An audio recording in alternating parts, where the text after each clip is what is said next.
Hello, I'm Norman Swan of the CoronaCast podcast, and hopefully I'm going to give you some useful advice and tips from the scientific evidence about what to do in the COVID-19 pandemic. Even though it might be dying down a little bit in Australia, it's still really important. Still really important for people who are older Australians and also in aged care services.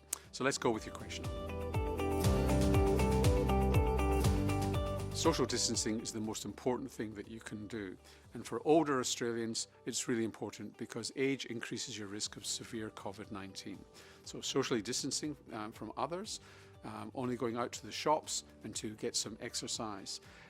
Hand hygiene is really important, and it's particularly important, I think probably your own home is reasonably hygienic, as long as other people are not coming in, but it's particularly important when you are out that you maybe have hand sanitizer, and after touching objects you hand sanitize before you touch your face. It's really hard to stop touching your face. If you want to know how to clean surfaces in your home, weak bleach, diluted bleach, 0.1% there is good, as is alcohol, as is peroxide, and soap and water. Detergent kills this virus. So I wouldn't worry too much about what you use, because soap and water is perfectly fine. It's really important that you get your influenza immunization, and that is a particularly special one for people who are older.